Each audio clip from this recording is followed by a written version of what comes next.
The Three Most Beautiful Words in the English Language. Just admit that you don't know what you're talking about, by Ian Dunt. The three most beautiful three words in the English language are not, I love you. They are, I don't know. Shadow Chief Secretary to the Treasury Darren Jones had the bravery and good sense to utter them on LBC this week during a phone-in. He was asked by host Ian Dunt if Labour would repeal the Tories' voter ID rules if they attained power. I don't know, actually, he said. What in the name of God, you think? The words do not compute. I'm honestly not sure if I've ever heard another politician utter them. That's a good question. I only see economic policy, so I don't know what our position is on it. Well, it's refreshing for you to say that, actually, Dale said. I like to say I don't know when I don't know, Jones replied. I get told off sometimes for doing it. Come back to me when we publish our manifesto and I'll let you know. It's worth watching the clip. It's very charming. It's unfortunately followed by him receiving Labour's lines to take, which managed to sound robust without actually expressing any concrete position at all. But look, we can't have everything. 10 consistent seconds of impressive political performance is about as much as we can credibly ask for. It shouldn't be hard to do what Jones did, and yet it is. There is a considerable social pressure on current affairs debate programmes to pretend you have an expert insight into everything, despite the fact that most participants are amateur generalists at best. Jones pulled it off very well there, but generally speaking, any admission that you don't know will be met by frowns. You're there to know. If you don't know, why are you there? One of my worst TV performances, there have been many, came when Vera Lynn died. I was about to go on for Sky's evening paper review, over an hour of live television. Then the news came in that she'd passed away. The producers were very clear that this was the main story. We had to discuss it at length. The trouble was that I knew nothing about Vera Lynn. I knew she did that We'll Meet Again song. I knew my nan used to like her. That is the sum total of my knowledge about Vera Lynn. Needless to say, it is not enough to use up an hour. By the end, I was deploying vacuities and truisms that would have shamed a Hallmarks card, just churning out the most monstrous drivel to stay alive out there. The second time, I heard myself say that, of course it's a tragedy when anyone dies, but she lived a long life. I knew the game was up. Fucking mortifying. I've spoken things on these programs which are based on little more than having read the news and using a sprinkle of political judgment. I'm not proud of it. It is a nonsense. Walking off those sets, I've sometimes felt a gnawing sense of fraudulence. I know the topics I understand. I know those I don't. And what's worse, I can sometimes hear myself adopting a certain manner when it's one of those I don't, a public school certainty I'm really quite ashamed of, to cover the blushes of my knowledge gap. This entire genre of news broadcasting is based on a kind of fiction, really. In a normal paper review, you'll cover perhaps 10 or 12 topics. If you go on Question Time or Any Questions or Cross Questions, the LBC show Jones was on, you're rarely told the questions in advance, meaning you have to be on top of everything.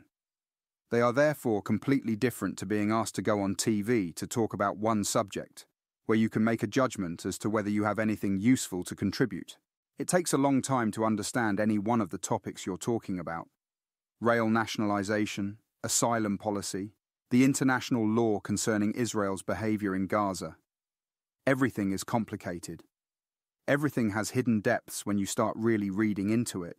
It is perilously rare, bordering on the unheard of, for anyone to properly understand all the issues they're asked to talk about. So the format pushes us towards generalism, sophistry, and amdram ideological clarity, rather than in-depth knowledge or understanding. It's for this reason that you get a certain personality type on these things. Someone whose confidence is inversely proportionate to their knowledge. These great tankers of certainty, columnists, politicians, think tankers, they're marked out not by their views, but by the ability to state them proudly regardless of their comprehension. They're talking heads, and that is precisely what they become. A head that talks. It's the certainty of fools. Politicians occupy a designated subsection of this species. The effects are compounded in their line of work because of their workload, the need to project strength, and the demand that they stick to a party line, which is often itself extremely contorted. Even a lowly MP has too much work to do any one part of their job thoroughly. If they were to do their constituency work properly, there'd be no time for scrutinising legislation. And if they scrutinised legislation properly, there'd be no time for constituency work. Ministers and shadow ministers have an additional workload on top of that, often consumed by relentless meetings and the constant tyranny of box work, which sees them make countless decisions a day, many of which should rationally be made on the lower rungs of the civil service. It's simply not feasible or remotely realistic that they'd be on top of all the issues they're discussing. Honestly, if they were really on top of their brief, they wouldn't have the time to be on top of any other issue at all. True knowledge is not certain. It is humble. It takes place in a context of doubt. It knows enough about a subject to recognize how complex it is and how much uncertainty lies within it. It acknowledges its boundaries. It recognizes that we are always wobbling on the edge of falsehood. In the words of Jacob Bronowski, we are always at the brink of the known. We always feel forward for what is to be hoped. Every judgment in science stands on the edge of error and is personal. Science is a tribute to what we can know, although we are fallible. We value people saying they don't know precisely because it suggests that they are aware of what they do know, of where they can claim some expertise and where that claim ends. The crossbench peers in the House of Lords are one of the few oases of specialist knowledge in Westminster. These are people who had impressive careers beforehand in science, law, businesses, volunteering or whatever, and then were given a life peerage. Sometimes people will suggest that we get rid of the party political peers and just keep the crossbenchers. After all, it's their expertise which makes the Lords an effective revision chamber. But this would force the crossbenchers to vote on all sorts of things, including things they don't know anything about. Having party political peers makes sure the day-to-day business of the Lords carries on, with the crossbenchers dropping in to scrutinise the things they really do have experience of. It preserves precisely this element, the gaps in our knowledge, the limitations of our awareness, the sense of real specialist knowledge, which is necessarily curtailed. That's why conspiracy theorists and bullshit artists will often rely heavily on people who have doctorates in unrelated fields. You'll see a religious studies scholar pontificating about ballistics over the JFK assassination, or a historian outlining their lockdown skepticism during COVID.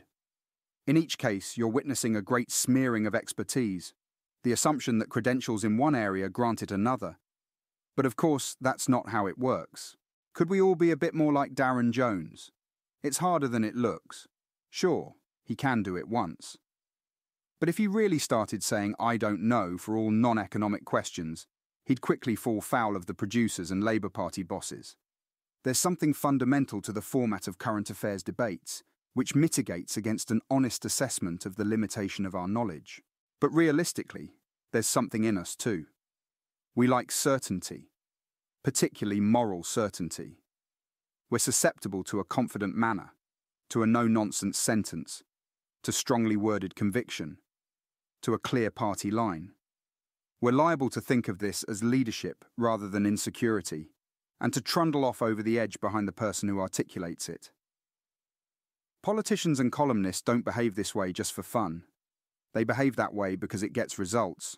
We have a cultural bias against modesty and humility in politics. We are, as ever, the victims of our own bullshit. So good on him for saying it, those three beautiful words. It's harder than it looks. Odds and sods. Season 2 of The Traitors. Australia, available on BBC iPlayer, is a modern parable. Something happened on that show. Some insane mixture of personalities, which produced a morality tale for the ages. The entirety of the human experience is contained in its episodes: pride, ignorance, cowardice, conformity, terror, and the extraordinary but under-discussed role of charisma in public life. The final episode is one of the most thrilling and emotionally compelling moments of television I've seen since the final episode of the first season of the UK Traitors. It's a goddamn tapestry of the human condition,